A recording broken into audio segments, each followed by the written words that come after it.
I'm going to share my screen. All right. All right. Good people. The title of this talk, right, or this episode is Kids, We Gotta Talk, right? I'm sitting here with my kids. That's Noah. Introduce yourself. That's Noah, sorry. I'm Noah. And this is? I'm BJ. What grade are you in? 5th grade. What grade are you in? 3rd grade. Okay, about to be 6, about to be 4, right? My name is Bernard. Feel free to call me Bernard. That just works. I'm a professor. I teach teachers how to teach. And my most important job is making sure these folks are better people than I am. That beautiful person who just left the screen is my partner in this parenting thing and this life thing. Her name is Nate, right? And as peoples, right, we got to talk, all right? And I know that sometimes we're sitting at our dinner table, and a lot of times when your folks ask you to come sit at the dinner table and there's no food on that dinner table, it means there's some real ish that we got to get to, right? And now is one of those times, all right? I recognize we got folks here from the age of 9. Sorry, the screen is flipped over, right? From the age of 9 to up to 13, 14, a little bit older than that, right? And one of the things that we as parents, our number one job, right, is to make sure that our babies, and yes, if you're 14 years old, you still are babies, right? Is to make sure that our babies are safe, right? And the one thing that we want to do is to make sure that our kids can be kids, right? They spend most of their day playing ball, right? They want to play some video games, right? Most Sundays during this time of year, we're outside playing baseball, trying to win chips, right? But sometimes it gets so real that we got to stop that stuff for a second, right? And just the other day, we were watching a movie called Smallfoot. Y'all heard of that? Familiar with that? Yeah. And towards the end of that movie, the main Bigfoot, after all the stuff went down, the last 3 minutes of the movie, he says, ignorance is bliss, right? And what did he mean by that? He meant that he was really happy not knowing what was going on beneath the clouds. Right? I'm gonna say that one more time. Ignorance is bliss, right? That this person, this Bigfoot who lived on top of this mountain, right? That he was really, really happy not knowing what was beneath those clouds, right? And one of the hardest things for me to share with my kids, right, is what is beneath those clouds, right? And one of the scariest things beneath those metaphorical and figurative clouds is this thing called racism, right? And over the last week and over the last weeks, we have seen one of the worst, most egregious cases or instances of racism that we've seen in a long time. And it's going to hurt to show you some of it, right? It's going to make you sad to see and hear some of it. But as parents, we need you to know what this world has in store for you, right? And sadly, in the words of Tupac, right, we were given this world, we didn't make it, right? So part of what we're going to do today is show you some scary parts of this world, right? Not to instill fear into you, right? But to let you know what's going on, right? Because sadly, what you don't know can hurt you. And that, above all, is what us as parents are trying to prevent. Right? So, I want to introduce you to this cat. This man, his name is George Floyd. He was 46 years old. He was from Texas, but he moved to Minneapolis, Minnesota to try to get a better life. He made some mistakes in his past, and he had an 8-year-old daughter. He worked as a truck driver and as a security guard. Right? And then on the day of May 25th, not too long ago, he was accused of allegedly trying to use a counterfeit or fake $20 bill in a store.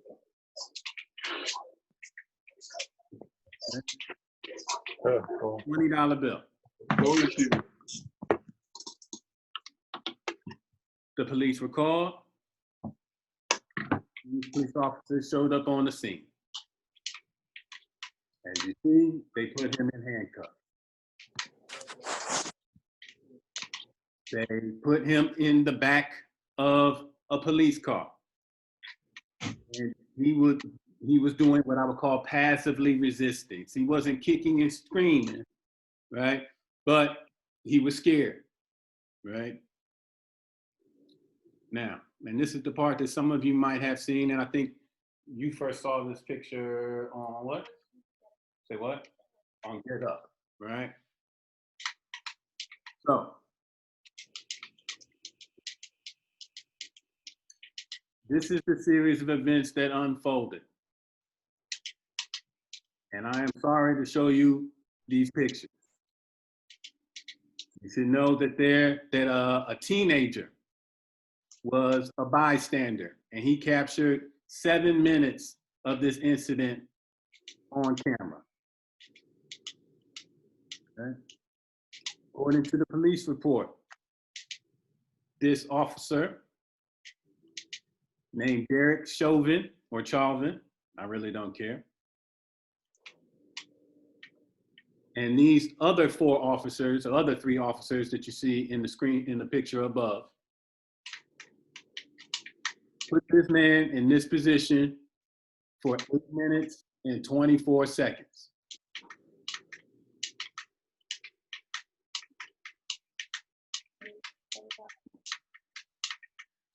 Everybody hit mute for me.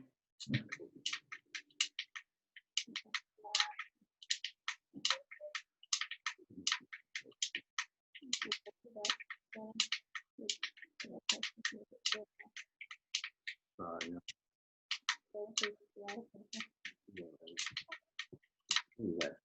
8 minutes and 24 seconds. Okay. I want you to pause and think about, if we had more time, we would sit here for a minute. All right. Anybody been on punishment? Anybody get sent to the room before? Right? A minute is a long time.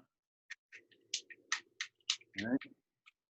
This man was in this position for 8 minutes and 24 seconds.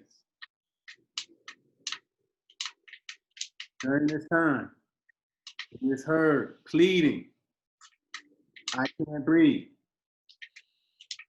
Please, the knee in my neck." He says, "I give up. Don't kill me." And the part that hurts the most for me is that this 46-year-old mama, 46-year-old man, just like the 2 boys next to me, called out for his mama.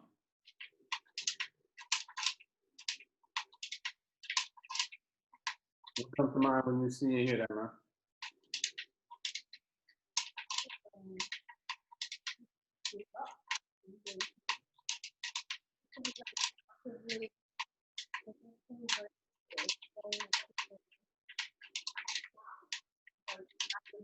AJ. AJ. Bernard, we can't hear because somebody is typing. Anthony, can you mute your mic, please? Thank you.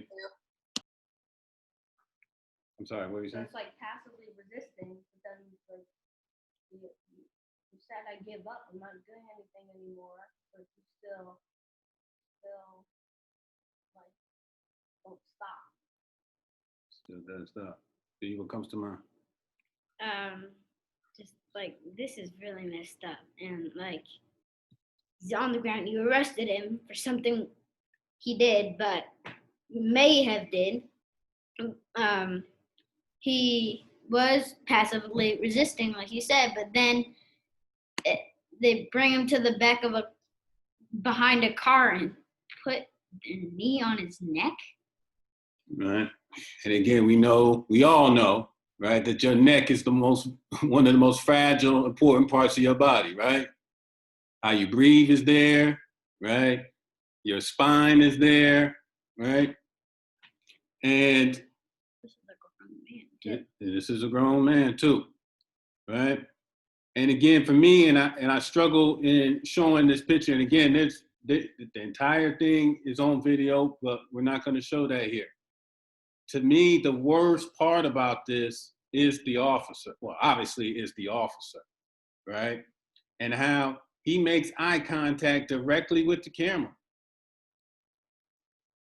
His hands are in his pockets.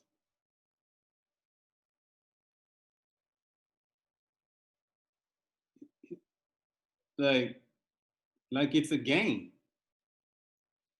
Like it's casual.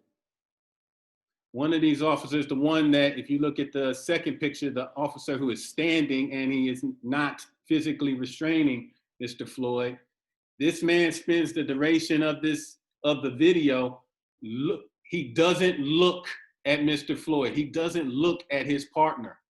He is on guard, defending his partner, at the people who are screaming, get off him, he can't breathe, he's not resisting, he's compliant, and he's flexing on them, daring people to come off the sidewalk or he will do something similar to them. I want to open up the floor. Any folks got any other thoughts or responses? What you see, what you want to know? Go ahead and speak freely.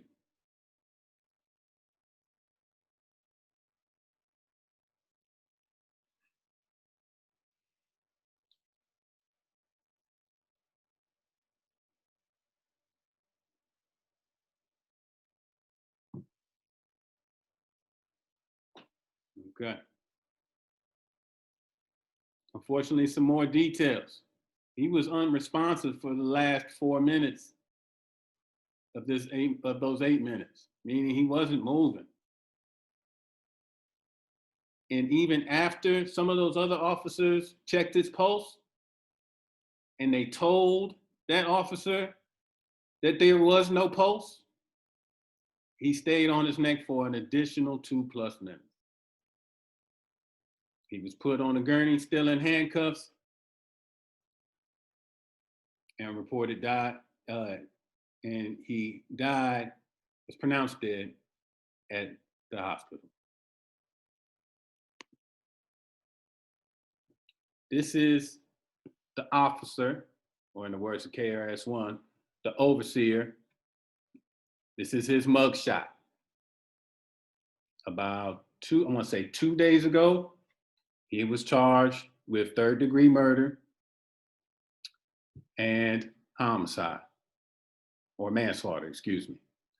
I am not a lawyer, and I'm not going to spend this time talking about the difference of 1st degree versus 2nd degree versus 3rd degree, right? But essentially, he's being charged with grave indifference, right? Meaning what he didn't do, right? Which most importantly was stop.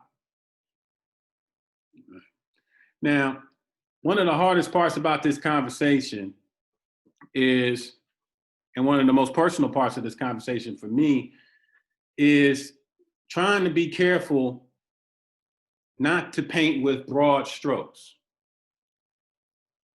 right? That all police officers aren't bad, right? There are some of us, including me, who love police officers, right? My father was a police officer. My teeth are straight because of a police officer. I learned my work ethic from a police officer, a Black police officer. My cousin was like a big brother to me. Followed my father's footsteps into the Michigan State Police, right? Right now, if a bad guy broke into my house, who am I calling? we calling the police, right? But what has so many of your mothers and fathers so sad and so angry is that this problem isn't limited to this dude. It's not limited to Minneapolis, Minnesota. It's not limited to 2020. This has been a problem since as long as I can remember. And sadly, as long as my father, who was born in 1946, can remember. Right? Any questions at this point? Any comments at this point? Speak freely.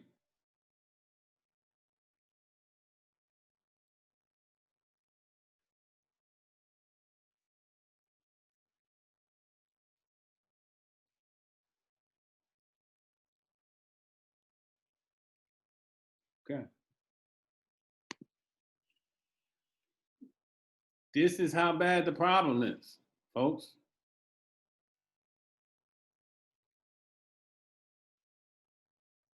Each of the brown faces that you see on this screen, some young, some old, some men, some women, were unarmed and their lives were taken by the people who are paid and trained to protect us.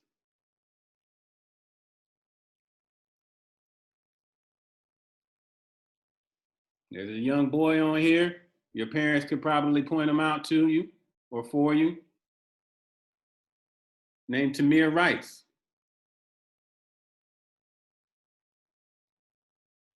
12 years old, playing with a toy gun during the middle of the day. You see people here with military uniforms on. You see moms, dads, brothers, sisters, uncles. And this is why your folks and I are so scared. And this is why we're having these conversations,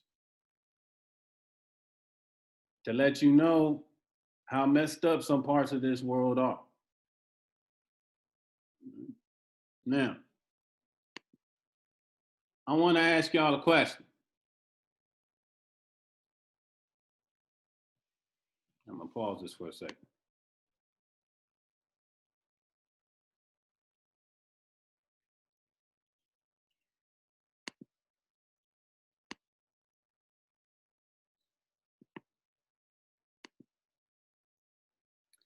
I want to ask y'all a question.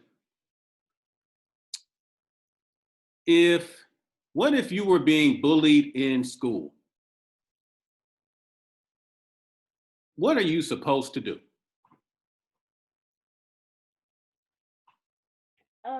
You are supposed to tell a teacher or somebody nearby that's older than you.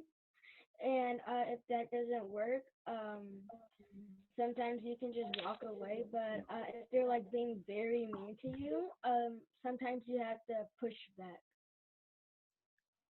I couldn't say it any better, brother. Right? You tell a teacher. Right? You try to walk away, but at some point in time, and again, that's the thing about bullies, right? Sometimes they hurt your body, right? But the worst part is they always hurt your mind and your heart, right? And sometimes they're messing with your head and your heart hurts more than them hurting you physically. You feel what I'm saying? Right? But you tell the teacher. You try to avoid the situation, but they're in school, right? And they're there every day, right? In today's day and age, They're on social media, they're on your IG, they're on your Facebook, they're on your Twitter, so it's even harder to get away from them, right? And at some point in time, you're gonna push back, right? And I can guarantee you that every mom and dad that are sitting next to you would say that if it got to the point where you had to push or punch back, we got your back. But it is gonna come with some consequences, right? Now, what if you told the teacher,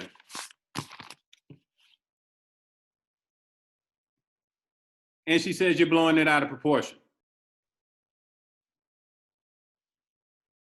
What if you tell the teacher and he or she tells you to get over it?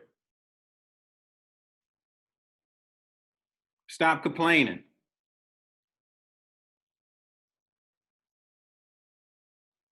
What if the bully does get sent to the principal's office?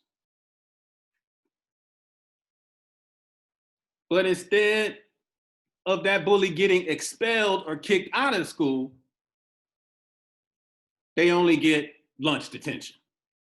What they say, a slap on the wrist. Can I ask, Dylan, how would you feel? Probably bad. I'm annoyed because like it would just be they just got away with slap on the wrist for mentally destroying somebody. You would be mad.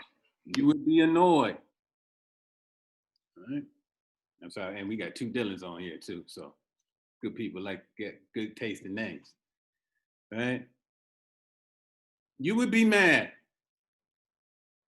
You would be annoyed. And you would have every right to be. Every right to be. And one of the reasons why we are so mad and so annoyed right now is that officer has been involved in 3 shootings. And I see the looks on some of your young brother's face. He's like, huh? 3. In his career, he's had 12 complaints filed against him by citizens, all of which resulted in no discipline. That dude got sent to the principal's office 12 times. And he didn't get expelled? He didn't get suspended? He discharged his weapon 3 times. My father, and again, my father's just one man. Father worked 22 years for the Michigan State Police. Didn't discharge his weapon 1 time. One officer be involved in 3 shootings. He got that bad of luck? He's that kind of crime fighter?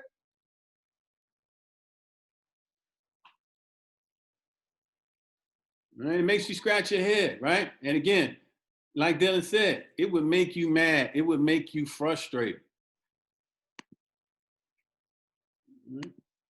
Now,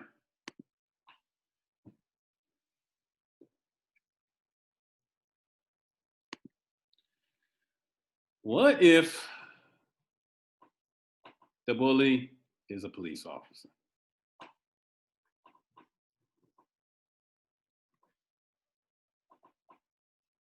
Again, please understand, these folks got one of the hardest jobs in the world to do. And I hope I'm wrong, but I'd be willing to bet cash money that every Black and brown adult that is sitting in the room with you has personal experience feeling like they've been bullied by a police officer.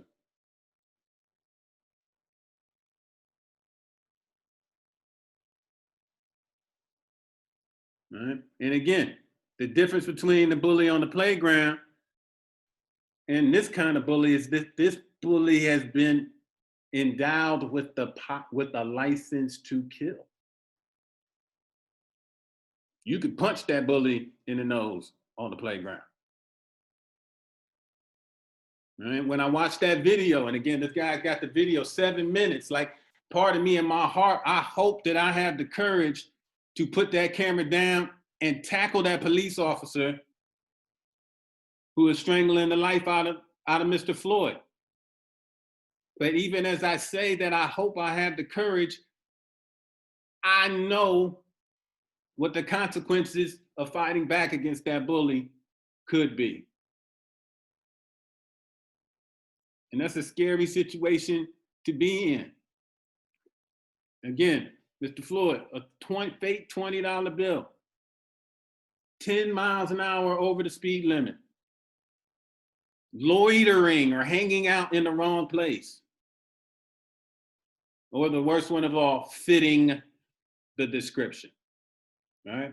Now, the most complex and complicated part of this equation, right? And the part that school tends to leave out because it is complicated and because it lends kids to questioning school and questioning police, is what we call individual racism versus institutional racism, right?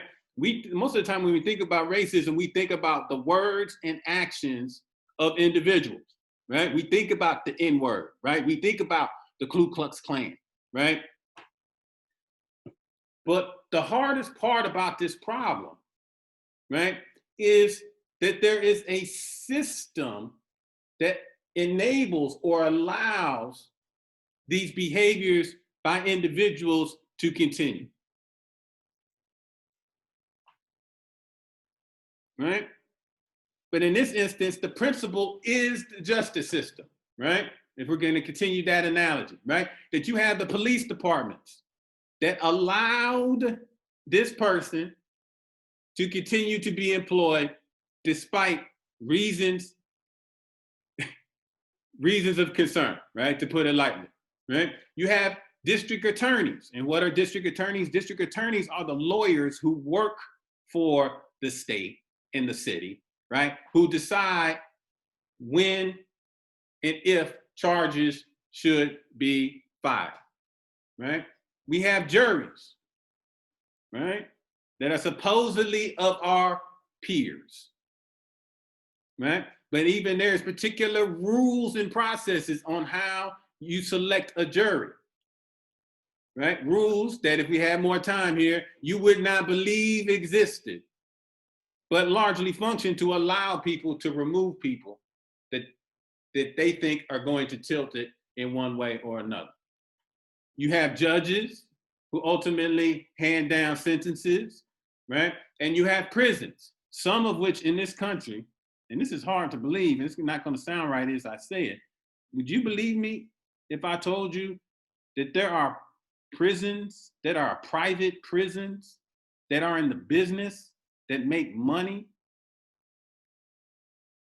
for incarcerating people? Does that sound right to you? You make money for killing people? No. They make money by incarcerating people, right? So how do they make money? The more people who they got locked up, the more money in their pocket. That's kind of messed up, right? So people are really mad, right, and really frustrated. And I think most of us would agree they should be, right? How could you not be? Right? Now, I'm 40 years old, right? And my dad, not to this degree, all of the folks here, right, have had the talk, right? And that talk, like these, change as you get older, right? Especially when you guys become teenagers and you're in cars and you're hanging with the homies and you're doing things that you wouldn't do if mom or dad was next to you, right? It's called life. right? And chances are you're gonna do some silly stuff, right? I did it, he did it, everybody on here did it, right? And most of us made it out all right. And most of you will too, right? But in this talk, we will tell you, right? Here's how you position your hands when the police approach your car, right? We will tell you to, every time you walk into a corner store or whatnot, or any store, right, you take off your hood, right? We will tell you things like sagging your pants draws negative attention to you and that you should look like you want to be treated, right? Now, the hardest thing about this, or one hard thing about this conversation is, even if you do all those things,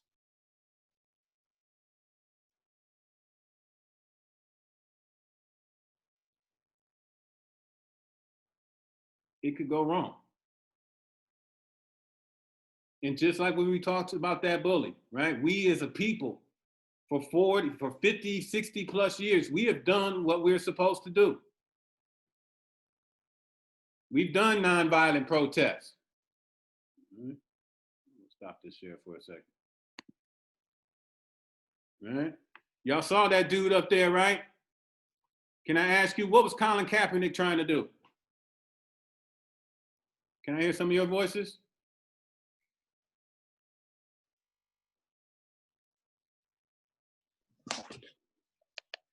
Raise Speak up. black Police violence.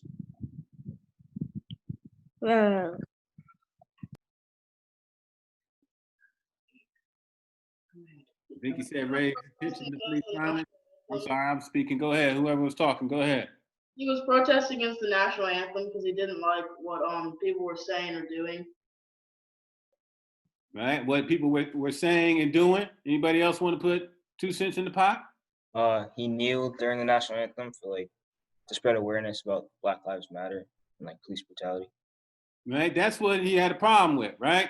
And again, he used the symbolism, right? The afro, right? He wasn't doing that for the fashion, right? He was doing that because it symbolized the afro worn by the Black Panthers, the freedom fighters from the 1960s, right? That he took a knee when? During the national anthem, right? That is supposed to be the song, right? That represents, right, who we are as a nation. Right? It was also written by, I believe, a slave owner.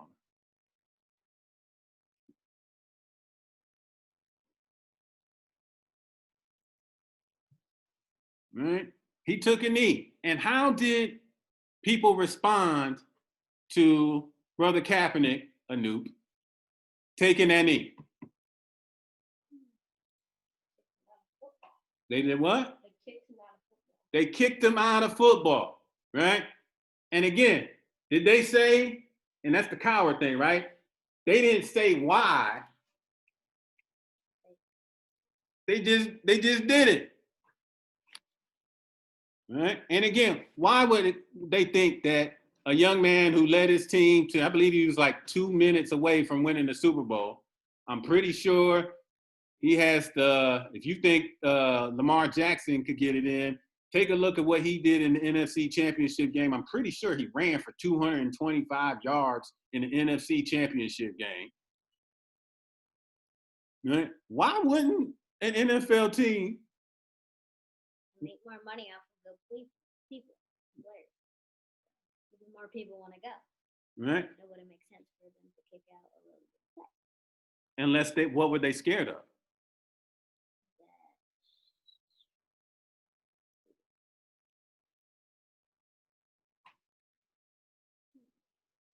They were scared that having Colin Kaepernick on their team would make white people and businesses uncomfortable. Right?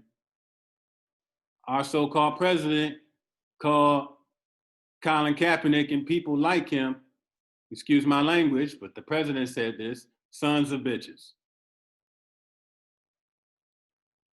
They told him to shut up and play ball.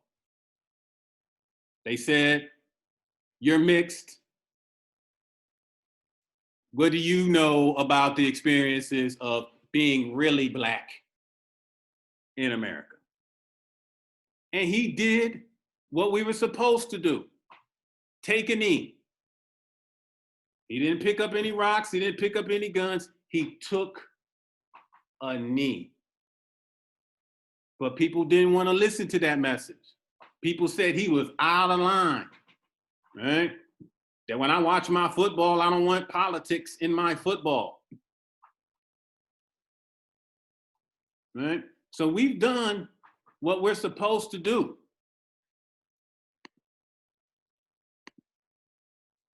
Right? We voted, and arguably, not as much as we should have sometimes. Right? That may be part of the problem, reason why we have a certain person in the White House right now. But some people, and I'm not advocating this position, some people are so fed up and so frustrated that they don't believe voting for anybody will change the system. And when you look at history, while I disagree with the particular approach, I can understand how somebody might come to that conclusion. Right? We elected a Black president. And before that, in cities like Detroit, right, we elected Black mayors.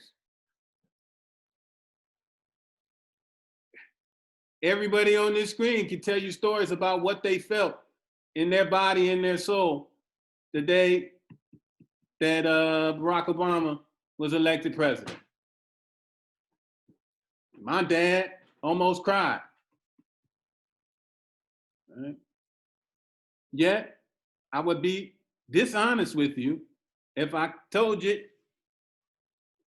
nothing really changed when we changed the faces, not only in the White House, but the Attorney General's office. And again, that tells me that that problem is, again, not about bad individuals or bad apples. The problem is way deeper. It's a problem with the bad trees, right? Or bad systems.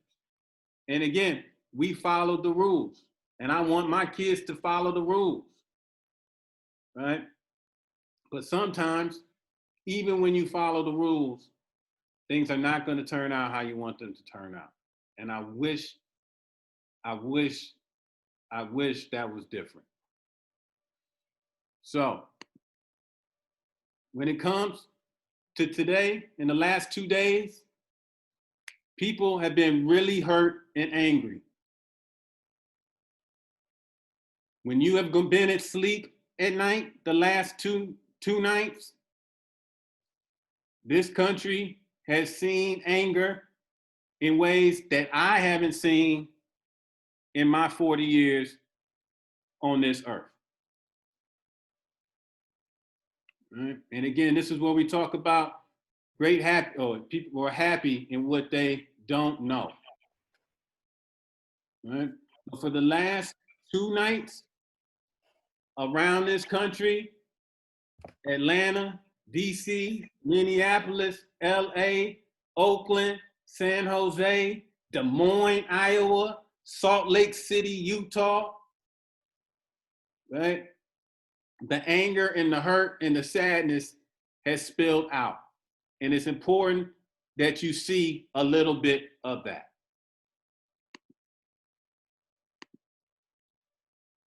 As you're watching this, I want you to think, what do you see? How do you feel? Right? And are there any questions that come to mind?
Small number of people in the scheme of things protesting to begin with, very few of whom committed acts of violence, but that few was systematic in their efforts to harm police officers and to create damage to police vehicles, to storefronts, to other property. And again, that's not going to get us anywhere. But now it is time for people to go home.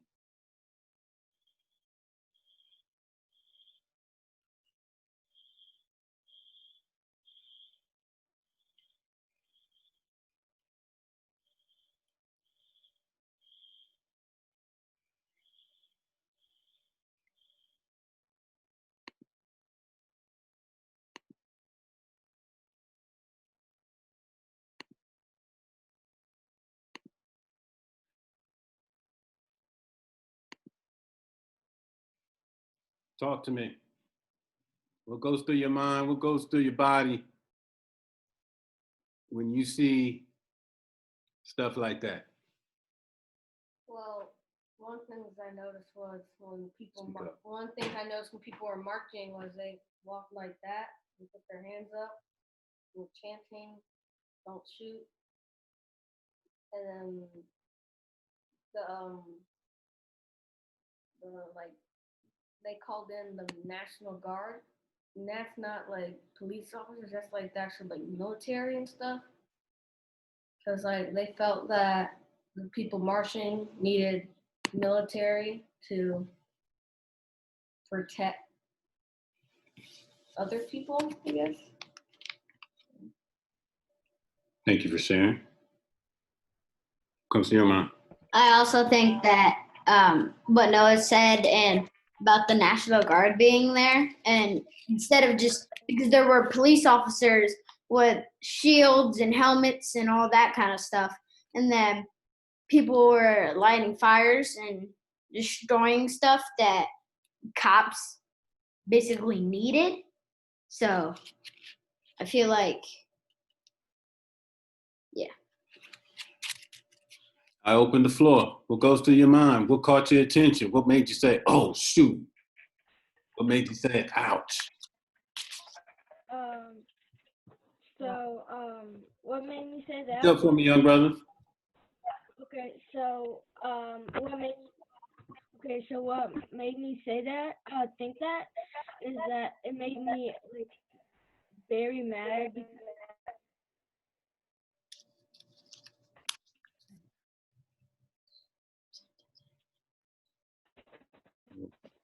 I think we lost his sound.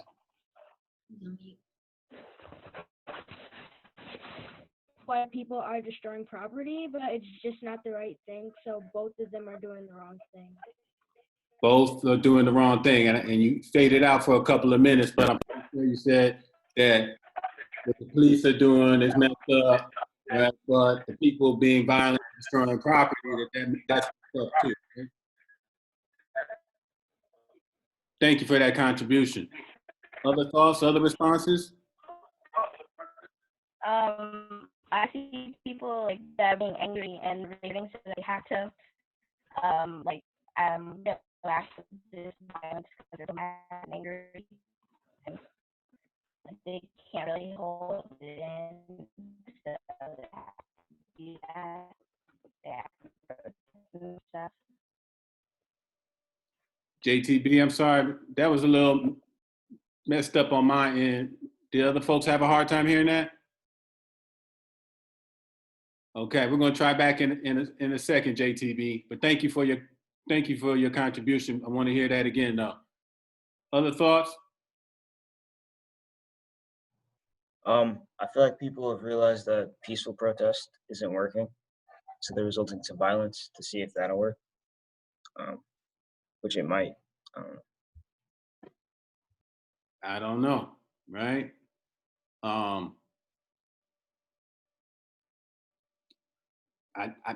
I don't know. Other thoughts, other reactions?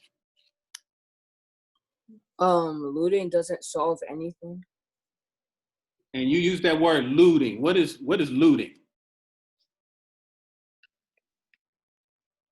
Like taking things that isn't like yours or something, like destroying property and stuff. Absolutely, right? So if and when you're watching the news and you're looking at social media, there's three words that I want you to pay attention to, right? One is protesting, one is rioting, and one is looting, right? And I believe that was Dante who talked about that third one, looting, right? That we saw in Atlanta and we saw in Philadelphia last night, right? Folks throwing things through the, breaking down the windows of the Apple store, right? And running out of there with computers and stuff, right? And I need you to know that I'll be the first person to say that ain't got nothing to do with George Floyd. That doesn't have anything to do with police brutality, right? That has nothing to do with justice, right? Now, at the same time, right, without making an excuse for it, right, but I'm smart enough, I can think about one thing from multiple perspectives at the same time, right? On the other hand, I'm reminded of the words of Dr. King, right, who says that a riot is the language of the unheard,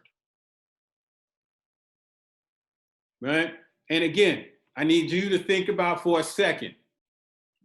Think about the angriest you have ever been.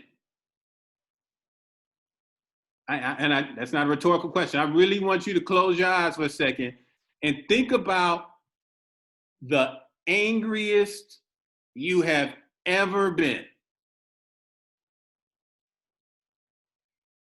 Chances are your big brother or big sister might be involved. Possibly. Right? Think about that for a second. Right? And then think about what it was over. Was it somebody bullying you on the playground? Was it somebody stealing your bike? Was it you losing a basketball or a football or a pinball or whatever ball game? Was it seeing somebody use violence towards your mother?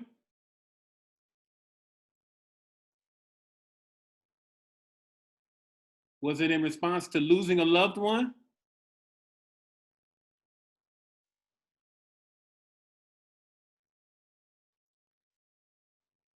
Why do I ask these questions? All right? Because, and again, without justifying or excusing that behavior, right?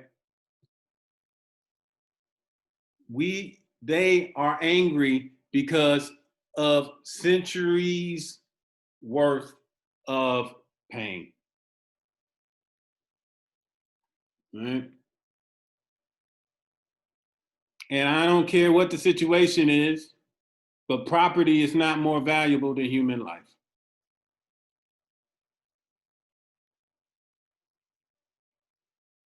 It is not. If this house set on fire 30 seconds from now, these are the only things that I'm running inside this house to get. All this other shit can be replaced, excuse me. All right? These are the only things that I'm killing another human being for. You can have my car. I got insurance for that. Right? So again, when you're looking at these stories, right, and when you're looking at the news, I need you to be what we call critical consumers, right, of what language is being used to describe what is and wasn't, and what is and what isn't happening, right? And that brings me towards my next slide and speaking about this question of the language that people are using. Now, in my lifetime, I've seen Ronald Reagan as president. I've seen Daddy Bush as president. I've seen Bill Clinton as president. I've seen Baby Bush as president. And I've seen Barack Obama as president. And man, I'm getting old. And now President Trump, right? So that's 6 presidents that I have known in my 40 years of life, right? And whenever, and regardless of what political party, and again, I know that some of you have ignorance or innocence of politics, and that is okay, right? But regardless if it was a president that I believed in and voted for, right? Or a president that I didn't believe in and did not vote for, one thing that has been consistent, right, is that during times like these, presidents have made efforts, sometimes genuine, sometimes maybe not, have made efforts to use their words in an effort to calm the nation. Right? The presidents of your houses, right? You call them mom and dad, right? Even though some of them have been crying, even though some of them have been angry, right?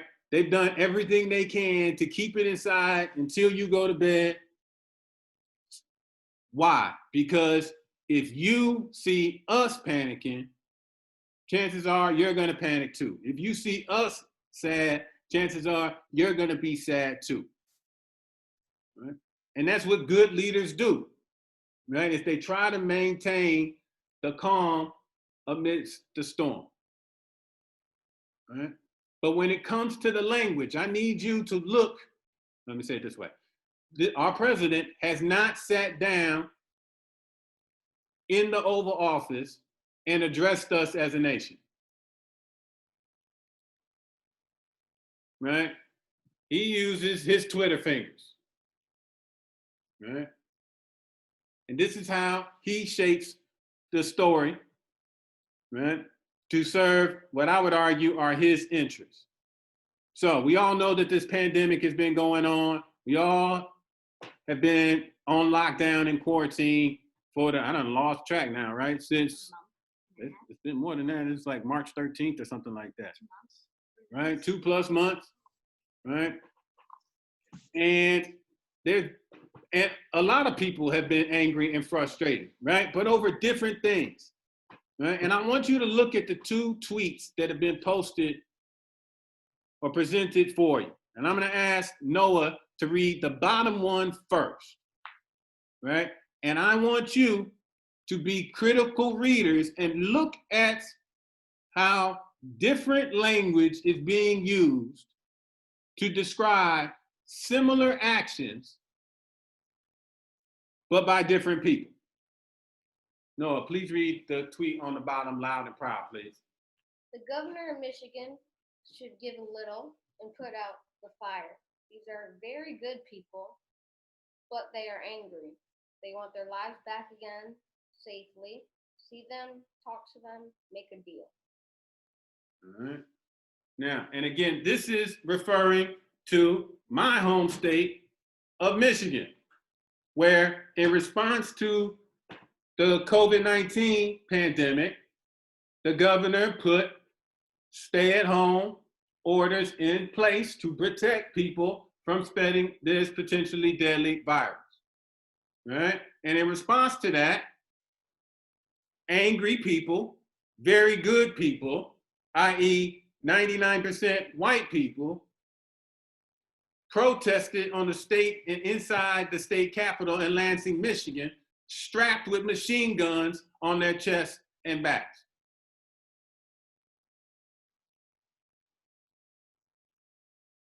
Notice the highlighted words.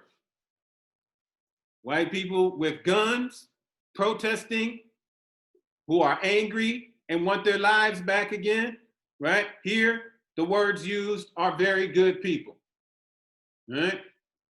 I need you to read the second quote, please. These thugs are dishonoring the memory of George Floyd, and I won't let that happen. Just spoke to Governor Tim Walz and told him that the military is with him all the way. Any difficulty, and we will assume control. But when the looting starts, the shooting starts. Thank you. Thank you. Anybody notice any differences? What differences do you notice? Talk to me. That he called the black people thugs. He called the black people thugs, right? And again, I don't know if y'all know about writing on, of course, most of y'all know about writing or typing, right? When you put a word in all capitals, what does that mean? You're screaming it. Trying to get attention to You're it. screaming it, right? Wow, right? Right? Thugs. Right? Now, I also need you to know that there's this thing called coded language, right? That sometimes people say one thing, say what? But they mean another. But they mean another, right? So a lot of people, when they read that word thugs, they replace it with a different word, and that word is the N-word. But of course, he can't say that, right? But he can say thugs in all caps, right? Anything else that you see that you question or that hits you? I saw that he called white people very good. Very good. Yeah, BJ? And the one where he's talking about the black people, he talked to the governor and was talking about the military, and that the military was all with him. Right. And so what does that mean? I mean that I think it means that, like, if the protesting keeps going, that he's telling him to bring the military into it. Right. And that's flexing, right? I agree. Right. That's flexing, right? That's like you getting in the scrap on the schoolyard and be like, I'm going to get my big cousin.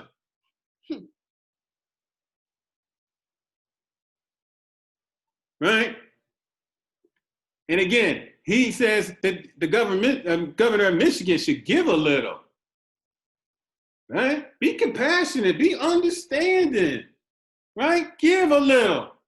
Right? I'm pretty sure that we would all agree that calling in the military is the exact opposite of giving a little. Yeah. Right? The exact opposite. Any other words or ideas in these tweets stick out to you? When the looting starts, the shooting I starts. think the president should be bringing us together. You would think, right? Yeah. Even if we didn't vote for him. Well, I heard that it says these thugs are dishonoring the memory of George Floyd, and then the thugs would be replaced with the N-word, but why would a black person be trying to dishonor another black person when this is about the black people that they're trying to say to the police it was happening because he was black? Right. Right. Noah, you said something? When the looting starts, the shooting starts. Why does that stick out to you? Well, one, it says looting, so that's breaking things and like taking property, and then it says that's when people start to get hurt, and it's like a threat, and eventually it's like it said on the video that they're shooting with rubber bullets, which I'm not bullets, and they don't like kill you probably, but it they probably hurts. leave 'em. They You shot out a gun, so it probably hurts. So it was a threat, and then he says thank you at the end. He was like, thank you for listening, or thank you for cooperating. He's like, once I say this, you're not gonna do anything. Now, I want to thank everybody for your contributions and your various interpretations there, right? And I need to give you more historical context, right? That words come from places, and when they're used in particular ways, they're used to create a particular meaning. And that phrase, when the looting starts, the shooting starts, those words were first said in 1967 by the police chief in the city of Miami, Florida. And they were said in the context of the civil rights movement, right? And that police chief said, when the looting starts, the shooting starts. And when he said it in that context, he meant when the looting starts, when Black people get out of hand, that's when his police officers start shooting them. That's the historical context for those words used in that order. Now, since then, he tried to backpedal and tried to say, well, that's when accidents happen. No. The historical context of that phrase, similar to even "Make America Great Again," comes from a particular place in history designed for a particular reason. To say that if Black people get out of line, get too angry, get too emotional, that's when we will start shooting you. Right? So I need you to pay attention in the coming days to see if and when the president does sit down and address the nation. And I want you to think about how much he spends his time speaking to the pain of the Floyd family, how much time he pays to talking about the racism in America, how much time he talks about the racism that is systemically incorporated in the police department. And here's a hint, he's not going to say that word at all. He's not going to say the word institutional racism at all. And then I want you to think about how many times he talks about looters. He talks about restoring order as opposed to restoring justice. And I want you to critically listen to those words, right? Remembering that he's supposed to be the president of all of America, right? Not just the ones who voted for him. Okay? Now, I see that our time is almost up, but I gotta share it. Thank you, Noah. There's one more thing a couple questions that I want to share with you, or a couple of thoughts I want to share with you, right? One of the most frustrating things about this, and the question that I know that you young brothers and sisters are thinking about, is how do I change this, right? This is messed up. We know it's messed up. What can little old me do, right? And the first thing I need you to know, it is not your job to fix this. I know you want to, but right now you are a young person. You are a child. You are a pre-teenager. You are a teenager. You are supposed to be educating yourself. You are supposed to be having fun. You are supposed to make positive contributions to your home and your community. That is your job. This is an adult problem, and it's going to require some adult solutions. We want you to be involved where you're comfortable, right? But this problem was created before me, right? And it's our job, the old head's job, to fix it.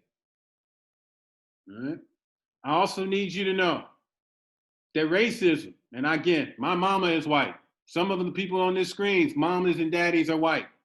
All right? So when I say these words, I am not speaking to them. But racism is a white people's problem.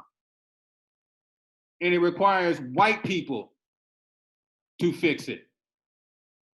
The same way sexism is a man's problem. Yes, women suffer from it, but it's men's responsibility to fix sexism. Okay? But I admit that I am frustrated that I don't know how to make this change happen. I know the best way that I can, and that is to educate people, young and old. But I also know that education is a slow change. And these problems that we got are serious, and they need to be changed now. They need to be changed yesterday. They need to be changed 40 years ago, right? So in times like this, it's important to look at what history says, right? Patrick Henry in 1775, he says the words, "Give me liberty or give me death." Right? And again, America can be quite contradictory sometimes, and nothing is more frustrating than people who say one thing and then do the opposite. Right? That's frustrating, right? But on July 4th, we're going to celebrate our independence. Can anybody tell me how this country got their independence?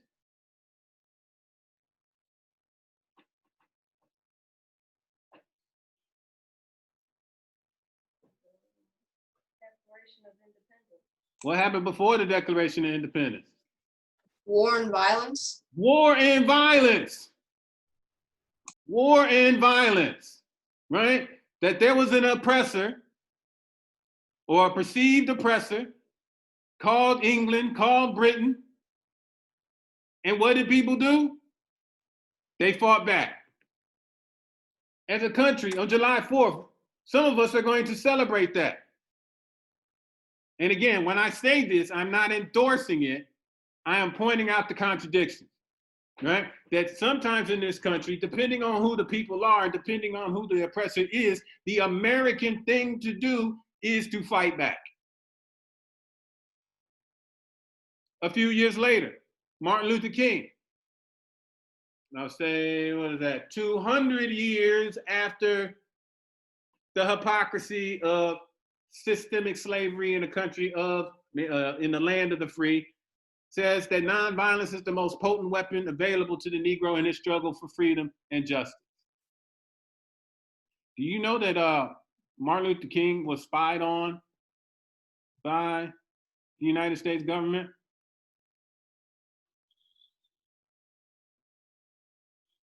Do you know that the CIA, the Central Intelligence Agency in the United States of America, had deemed Martin Luther King a clear and present danger to the safety of the United States of America?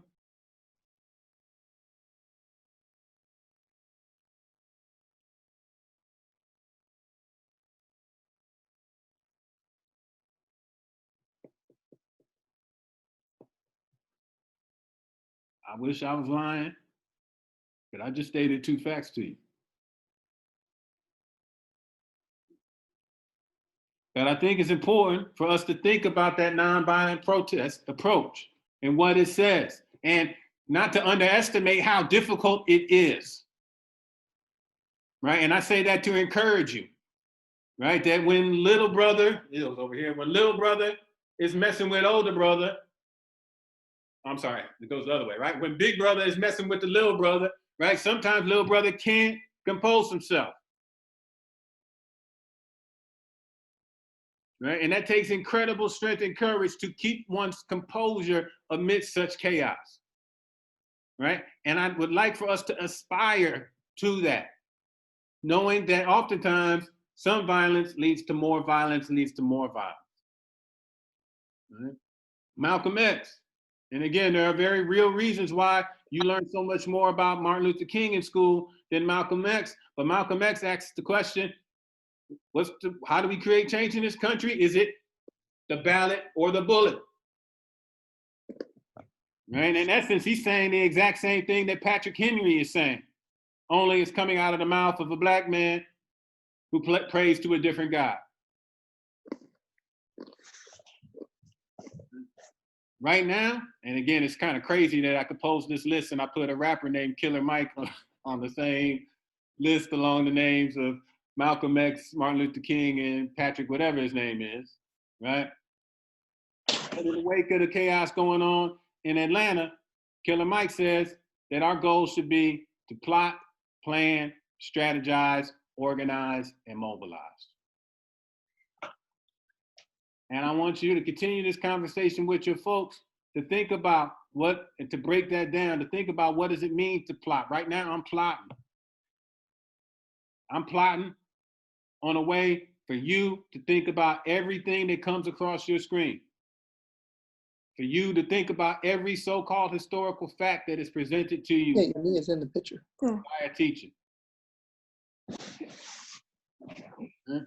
That when you get the angriest, and sometimes you need to process that anger. But my hope is next week when we come together, or a couple weeks when we come together, right, that we can shift through those stages of grief, right? Sometimes you need to cry. Sometimes you need to punch a punching bag. But after that, we got to start putting our heads together to think about concrete strategies that we can use to start developing change. And again, I want to remind you that no 9, 10, 11, 12, 13, 14, 15, or 16-year-old that is on this call, that is not your job. That's not your job. But one day, it will be. And I need you to hold us down the best way that you can.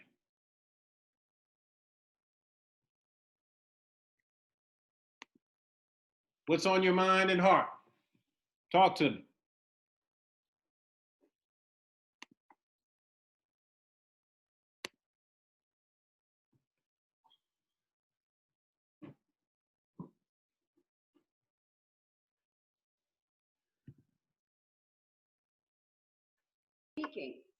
Thank you for your time and teachings today. You're very welcome. I wish I didn't have to, but I will keep doing it and know that middle of next week, I'm going to be doing another one of these talks for our white brothers and sisters. And yes, I'm going to be keeping it real. And yes, I'll be speaking with your minds and your bodies in mind when I'm breaking it down. I promise you that.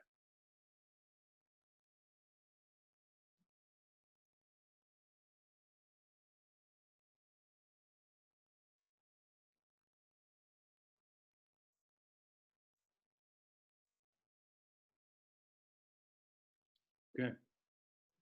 Before we get out of here, I want you to know a couple things.